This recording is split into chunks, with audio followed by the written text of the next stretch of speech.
اب آپ کو بتائیں کہ آسٹریلوی وزارت دفاع کی دبئی میں المنہاد ایئر بیس پر ایرانی حملے کی ایک اہم تصدیق سامنے آ رہی ہے۔ المنہاد ایئر بیس میں ہمارے فوجی موجود ہیں جو محفوظ رہے۔ آسٹریلوی وزارت دفاع کا یہ بتانا ہے 100 آسٹریلوی اہلکار مشرق وسطی میں تعینات ہیں۔ آسٹریلوی وزارت دفاع یہ بتا رہا ہے تو آسٹریلوی وزارت دفاع کی دبئی میں المنہاد ایئر بیس پر ایرانی حملے کی تصدیق۔ المنہاد ایئر بیس میں ہمارے فوجی موجود تھے جو محفوظ رہے۔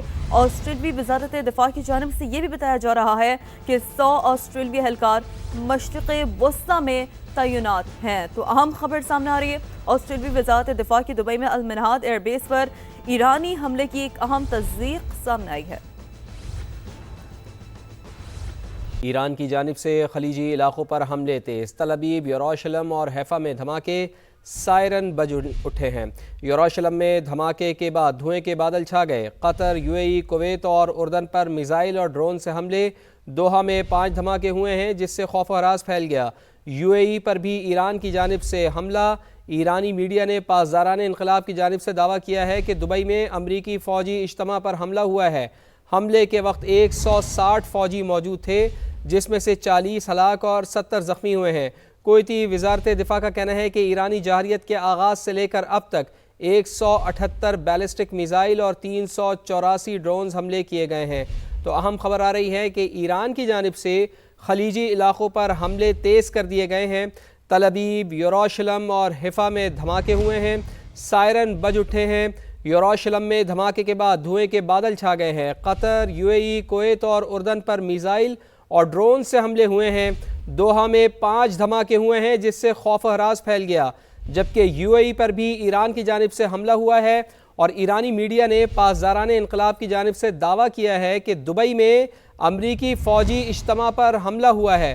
حملے کے وقت 160 فوجی وہاں پر موجود تھے جس میں سے 40 ہلاک ہو گئے ہیں اور 70 زخمی ہوئے ہیں۔ کویتی وزارت دفاع کا کہنا ہے کہ ایرانی جارحیت کے آغاز سے لے کر اب تک 178 بیلسٹک میزائل اور 384 ڈرونز حملے کیے گئے ہیں۔ تو ایران کے اسرائیل پر تابڑ توڑ حملے، تل ابیب، یروشلم اور حیفا میں دھماکے ہوئے ہیں جبکہ سائرن بجنے لگے ہیں۔ یروشلم میں دھماکے کے بعد دھوئیں کے کالے بادل چھا گئے ہیں۔ قطر کے دارالحکومت دوحہ میں 5 دھماکے ہوئے ہیں، عرب میڈیا یہ رپورٹ کر رہا ہے، جبکہ یو اے ای میں ایران نے میزائل داغ دیے ہیں۔ اماراتی محکمہ دفاع کی جانب سے یہ کنفرم کیا گیا ہے۔ ایرانی بیلسٹک میزائلوں کو روکنے کی پوری کوشش کر رہے ہیں۔ اردن میں بھی دھماکوں کی آوازیں سنی گئی ہیں، عرب میڈیا یہ رپورٹ کر رہا ہے۔ تو ایران کی جانب سے خلیجی ممالک پر حملے تیز کیے گئے ہیں۔ تل ابیب جو واقع ہے اسرائیل میں، یروشلم اور حیفا یہاں پر دھماکے ہوئے ہیں اور ان دھماکوں کے بعد سائرن یہاں پر بج رہے ہیں، جبکہ یروشلم میں دھماکے کے بعد دھوئیں کے بادل چھا گئے ہیں۔ کتنا نقصان ہوا ہے یہ کچھ کہنا قبل از وقت ہوگا، جبکہ قطر، یو اے ای، کویت اور اردن پر میزائل اور ڈرون سے حملے کیے گئے ہیں۔ تو